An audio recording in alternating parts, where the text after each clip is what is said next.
എല്ലാവരെയും പുതിയ വാർത്തയിലേക്ക് ഞാൻ സ്വാഗതം ചെയ്യുകയാണ്. മിഡിൽ ഈസ്റ്റിലെ അമേരിക്കൻ നിലനിൽപ്പിനെ തന്നെ ബാധിക്കുന്ന യുദ്ധം എങ്ങനെയെങ്കിലും അവസാനിപ്പിച്ചുകൊണ്ട് ഇറാനുമായി ഒരു കരാറുണ്ടാക്കാമെന്ന് കരുതിയ ട്രംപിന്റെ പ്രതീക്ഷയെ തകർത്തുകൊണ്ട് ചർച്ച പൊളിഞ്ഞതോടെ ഇനി എങ്ങനെയാണ് ഇറാനെ കൈകാര്യം ചെയ്യുന്നത് എന്നറിയാതെ ട്രംപ് ആകെ നിരാശനായിരിക്കുകയാണ്. അയാളുടെ സ്ഥിരം ഭീഷണികളുടെ മൂർച്ച കുറഞ്ഞിരിക്കുന്നു. യുദ്ധം കൊണ്ട് ഇറാനെ വിജയിക്കാമെന്ന പ്രതീക്ഷ ട്രംപിനോ പെന്റഗണോ ഇപ്പോൾ തീരെയില്ല. അമേരിക്കൻ ശക്തിയെയും അഭിമാനത്തെയും വെല്ലുവിളിക്കുന്ന ഇത്തരം സന്ദർഭത്തെ ആദ്യമായിട്ടാണ് ഒരു അമേരിക്കൻ പ്രസിഡന്റ് അഭിമുഖീകരിക്കുന്നത് എന്നോർക്കണം. ഈ നിർണായക ഘട്ടത്തിൽ ട്രംപ് പതറുന്നതും വിയർക്കുന്നതും നമുക്ക് കാണാൻ കഴിയും. ഹോർമുസ് കടൽ തുറന്നില്ലെങ്കിൽ അമേരിക്കയ്ക്കാണ് അതിൻ്റെ ഏറ്റവും വലിയ ദുരിതമുണ്ടാകുന്നത്. കാരണം മിഡിൽ ഈസ്റ്റിലെ അമേരിക്കയുടെ മുഴുവൻ സൈനിക യന്ത്രങ്ങളും ഇന്ധനമില്ലാതെ വലയുന്ന സ്ഥിതിയാണ് ഇപ്പോഴുള്ളത്. ഇവയ്ക്ക് ആവശ്യമായ എണ്ണയും മറ്റു പാർട്സുകളും കൃത്യസമയത്ത് എത്തിക്കാൻ കഴിഞ്ഞില്ലെങ്കിൽ അത് വലിയ അപകടമാവും വരുത്തിവെക്കുക. ചർച്ച മുടങ്ങിയതോടെ ഇറാനെ ആക്രമിക്കാൻ ട്രംപ് ഉത്തരവിടാത്തതും ഈ കടൽ പ്രതിസന്ധി കാരണമാണ്. അതിന് പരിഹാരമായി ഞങ്ങൾക്കില്ലാത്തത് നിങ്ങൾക്കും വേണ്ട എന്ന തീരുമാനത്തിൽ ഇന്നു മുതൽ ഹോർമുസ് കടലിടുക്കിൽ പ്രവേശിക്കാനോ പുറത്തു പോകാനോ ശ്രമിക്കുന്ന ഏതൊരു കപ്പലുകളെയും തടയാനാണ് ട്രംപ് ഉത്തരവിട്ടിരിക്കുന്നത്. ഇറാനിലേക്ക് പോകുന്നതോ ഇറാനിൽ നിന്നും പുറപ്പെടുന്നതോ ആയ കപ്പലുകൾക്ക് മാത്രമേ ഉപരോധം ബാധകമാകൂ എന്നും വ്യക്തമാക്കുന്നുണ്ട്. ഈ സമയം അമേരിക്കൻ പരാജയത്തിന്റെ അവസാന മണിക്കൂറായിട്ട് കണക്കാക്കാവുന്നതാണ്. ഈ ഒരു ശ്രമം കൂടി വിജയിച്ചില്ലെങ്കിൽ ഇറാന്റെ എല്ലാ ഡിമാൻഡുകളും അംഗീകരിച്ചുകൊണ്ട് ഒരു കരാറിന് തയ്യാറാവുക മാത്രമേ ട്രംപിന് മുന്നിൽ മറ്റു വഴിയുള്ളൂ. ഹോർമുസ് കടലിൽ അമേരിക്കൻ സൈന്യം ഒരു ബലപ്രയോഗത്തിലൂടെ ചരക്ക് കപ്പലുകളെ തടയാൻ ശ്രമിച്ചാൽ അമേരിക്കൻ യുദ്ധക്കപ്പലുകളെ കടലിൽ മുക്കുമെന്ന് ഇറാനും പറഞ്ഞിട്ടുണ്ട്. ഇറാൻ ഇങ്ങനെ പറയുന്നത് തള്ളിക്കളയാൻ ട്രംപിന് കഴിയില്ല. കാരണം ഇറാൻ പറയുന്നത് പ്രവർത്തിക്കുന്നതാണെന്ന് മുൻ അനുഭവത്തിൽ നിന്നും അമേരിക്കയ്ക്ക് മനസ്സിലായിട്ടുള്ളതാണ്. ദൂരെ മാറുന്ന ഇറാനെ ആക്രമിച്ചിട്ട് രക്ഷയില്ലാതെ ഓടിയിടത്താണ് ഇനി ഇറാന്റെ തൊട്ടടുത്ത് ചെന്ന് അവരുടെ അണ്ടറിലുള്ള ഹോർമുസിൽ ചെന്ന് അതുവഴി പോകുന്ന കപ്പലുകളെ തടയാൻ പോണത് എന്ന് നിങ്ങൾ ചിന്തിക്കണം. ഇതൊന്നും അത്ര സക്സസ് ആവുമെന്ന് തീരെ പ്രതീക്ഷിക്കാൻ കഴിയില്ല. എന്നാൽ ട്രംപിനെ സംബന്ധിച്ച് ഹോർമുസ് ഏരിയയിൽ കിടന്ന് കൂടുതൽ ബലപ്രയോഗം നടത്താനും കഴിയില്ല. കാരണം പല പല രാജ്യങ്ങളുടേതായ ഏതാണ്ട് 1000-ഓളം കപ്പലുകളാണ് നിലവിൽ അനുമതി കാത്തുകൊണ്ട് ഈ ഹോർമുസിൽ തമ്പടിച്ചിട്ടുള്ളത്. ഇവർ തമ്മിലടിക്കുമ്പോൾ ഈ കപ്പലുകൾക്ക് നേരെ ആക്രമണം ഉണ്ടാവുകയോ അതിലേതെങ്കിലുമൊക്കെ കപ്പലുകൾ മുങ്ങുകയോ ചെയ്താൽ അതിനും ട്രംപ് സമാധാനം പറയേണ്ടി വരും. യുദ്ധത്തിൽ ട്രംപിനെ അനുകൂലിക്കുന്ന രാജ്യങ്ങൾ വരെ അമേരിക്കയ്ക്ക് എതിരാകും. അതും കൂടി ആയിക്കഴിഞ്ഞാൽ അമേരിക്ക ലോകത്ത് തീർത്തും ഒറ്റപ്പെടും എന്നുള്ളതാണ് വാസ്തവം. ഈ ചിന്തയൊന്നും ഇല്ലാതെയാണ് ട്രംപ് ഹോർമുസിൽ കപ്പലുകളെ ഉപരോധിക്കുമെന്ന് പറയുന്നത്. ശരിക്കും പറഞ്ഞാൽ ട്രംപിന്റെ ചാനൽ പോയിട്ട് അയാളുടെ പിടി വിട്ടിരിക്കുകയാണ് എന്ന് പറയേണ്ടതുണ്ട്. എന്ത് ചെയ്യണമെന്നറിയാതെ ഹോർമുസ് കടലിൽ പോയി മുങ്ങിച്ചത്താലോ എന്ന് വരെ അയാൾ ചിലപ്പോൾ ആലോചിക്കുന്നുണ്ടാവും. ഇറാനെക്കുറിച്ച് ഇതിനകം തന്നെ വ്യക്തമായ ഇന്റലിജൻസ് റിപ്പോർട്ട് ട്രംപിന് ലഭിച്ചിട്ടുണ്ട്. അവർ വെറും വാക്ക് പറയുന്നവരല്ല എന്നും അമേരിക്ക സങ്കല്പിക്കുന്നതിലും എത്രയോ ഇരട്ടി ആയുധങ്ങൾ അവർ സംഭരിച്ചിട്ടുണ്ടെന്നും അതിൽ തന്നെ അമേരിക്കയുടെയോ ഇസ്രയേലിൻ്റെയോ ഇന്റർസെപ്റ്ററുകൾക്ക് തടയാൻ കഴിയാത്ത അതിപ്രഹരശേഷിയുള്ള മിസൈലുകൾ ഉണ്ടെന്നും ഇന്റലിജൻസ് ട്രംപിനെ അറിയിച്ചിട്ടുണ്ട്. അമേരിക്കയ്ക്ക് ഇറാനെ അതിജയിക്കൽ അസാധ്യമാണെന്ന ഇന്റലിജൻസ് മുന്നറിയിപ്പിന്റെ ഭാഗമായിട്ടാണ് പെട്ടെന്ന് തന്നെ ട്രംപ് യുദ്ധം സ്റ്റോപ്പ് ചെയ്തുകൊണ്ട് ഒരു കരാറിന് വേണ്ടി പാകിസ്ഥാനിലേക്ക് ഏറ്റവും വിശ്വസ്തനായ വൈസ് പ്രസിഡന്റ് JD വാൻസിനെ തന്നെ അയച്ചത് എന്ന് നിങ്ങൾ മനസ്സിലാക്കണം. ഇങ്ങനെ അയക്കുമ്പോൾ ഇത് അമേരിക്കൻ ഡിമാൻഡുകൾ അടിച്ചേൽപ്പിച്ച് ഇറാനെ ഒരു കരാറിൽ ഒപ്പിടിപ്പിക്കാം എന്ന് വിശ്വസിച്ചുകൊണ്ടൊന്നുമല്ല ഇങ്ങനെ ചെയ്തത്. പകരം ഇറാന്റെ ഡിമാൻഡുകൾ അംഗീകരിച്ചുകൊണ്ട് മിഡിൽ ഈസ്റ്റിലെ അപ്രധാന സൈനിക കേന്ദ്രങ്ങൾ മാത്രം നിലനിർത്തി ബാക്കിയുള്ളവ പിൻവലിക്കാം എന്നൊക്കെയായിരുന്നു ധാരണ. എല്ലാം കൂടി എടുത്തു മാറ്റേണ്ടി വരുന്നതിനേക്കാൾ നല്ലതാണല്ലോ ഒരു 2-3 കൂടെ വെച്ചൊരു ബാക്കിയെല്ലാം ഞങ്ങൾ എടുത്തോളാം എന്ന് പറയുന്നത്. അതായത് പൂർണ്ണമായ അമേരിക്കൻ ആധിപത്യം അവിടെ നിന്ന് പോയിട്ടില്ല എന്ന് അവർക്ക് ബോധിപ്പിക്കാൻ വേണ്ടി 2-3 ചെറിയ സൈനിക കേന്ദ്രങ്ങൾ നിർത്തിക്കൊണ്ട് ബാക്കി മുഴുവൻ മാറ്റാം എന്നൊക്കെയായിരുന്നു ഇവർ തമ്മിലുള്ള ധാരണ.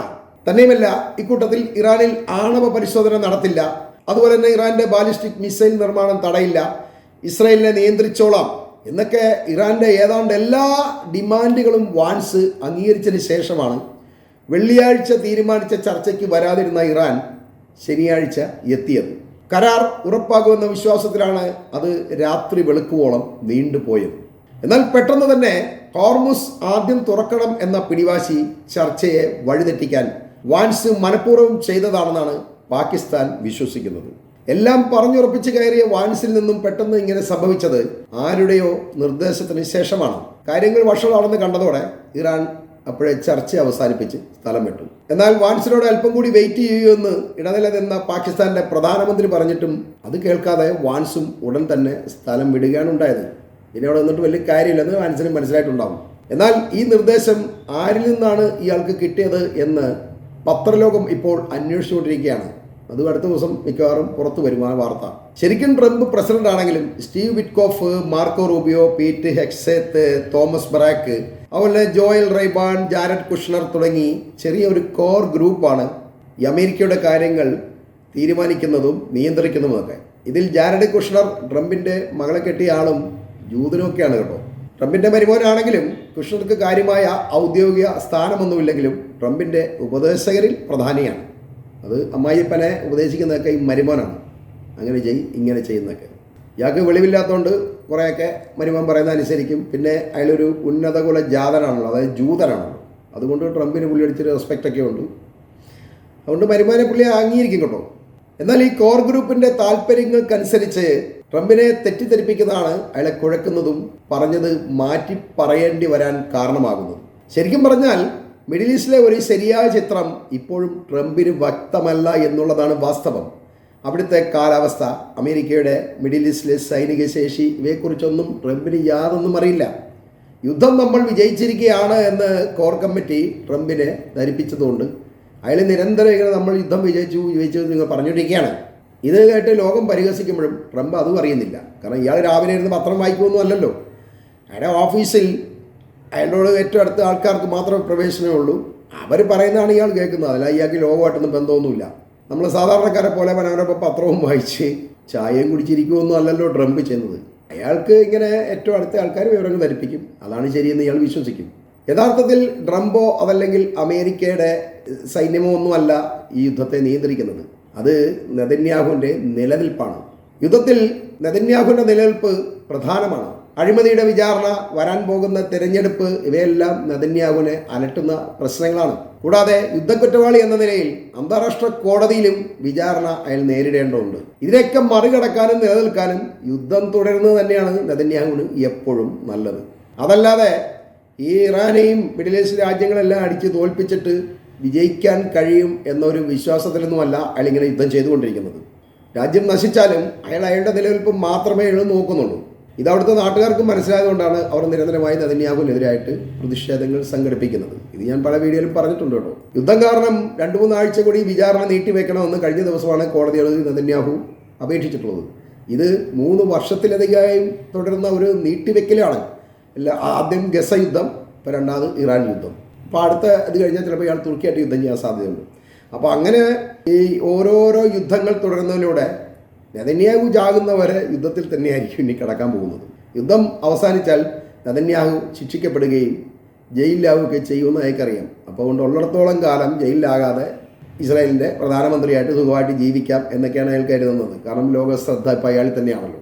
അതൊരു സുഖമുള്ള ഇടപാടാണ്. അതുപോലെ തന്നെ ട്രംപിനെ സംബന്ധിച്ച് ഈ എപ്സ്റ്റീൻ ഫയൽ സംബന്ധമായിട്ട് പോക്സോ കേസും ഉള്ളത് കൊണ്ട് അതും ഒരു പ്രശ്നമാണ്. ഇയാൾ ഈ ലോകത്തുള്ള സകല ചെറിയ പെമ്പിള്ളാരെ പീഡിപ്പിച്ചിട്ടുണ്ട്. ഈ കേസെല്ലാം കൂടെ ഇപ്പോൾ ഇയാളെ തലയിൽ വന്ന് കിടക്കുക. ഇനി അതിൻ്റെ വിചാരണ ഉണ്ടാവും. ഇപ്പോൾ പ്രസിഡന്റ് സ്ഥാനത്തിരിക്കുന്നതുകൊണ്ടാണ് ഇങ്ങനെ ഒരു ഇളവൊക്കെ ഇപ്പോൾ നിലവിൽ കിട്ടിയിരിക്കുന്നത്. അത് പോയി കഴിഞ്ഞാൽ വിചാരണ നേരിട്ടൊരു 19 കൊല്ലം ചിലപ്പോൾ അയാളെയും പിടിച്ച് അത് തിട്ടുകളയും. അതുകൊണ്ട് ട്രംപിനും അത് പ്രശ്നം തന്നെയാണ്. അങ്ങനെ 2 ഇൻ്റർനാഷണൽ കുറ്റവാളികളുടെ വ്യക്തിപരവും രാഷ്ട്രീയവുമായ ആവശ്യങ്ങളെ മാത്രം മുൻനിർത്തിക്കൊണ്ടാണ് ഇപ്പോൾ യുദ്ധം നീളുന്നത് എന്ന് നമ്മൾ മനസ്സിലാക്കണം. എന്നാൽ ഹോർമുസ് കടൽ ഇറാൻ അടച്ചതോടെ ഇവരുടെ ഈ കണക്കൂട്ടലുകളെല്ലാം തന്നെ യുദ്ധം മുന്നോട്ട് കൊണ്ടുപോകാൻ കഴിയാത്ത ഒരു അവസ്ഥയിലാണ് വന്നിരിക്കുന്നത്. ഇനി അത് തുറന്നു കിട്ടാൻ വേണ്ടി ഒരു വലിയ ബലപ്രയോഗ സാധ്യത ട്രംപ് തിരയുമ്പോൾ അതിലും വലിയ കുരുക്കിലേക്കാണ് ട്രംപിനെ കൊണ്ട് ചാടിക്കാൻ പോണത്. ഈ വാർത്ത ഞാനിവിടെ അവസാനിപ്പിക്കുകയാണ്.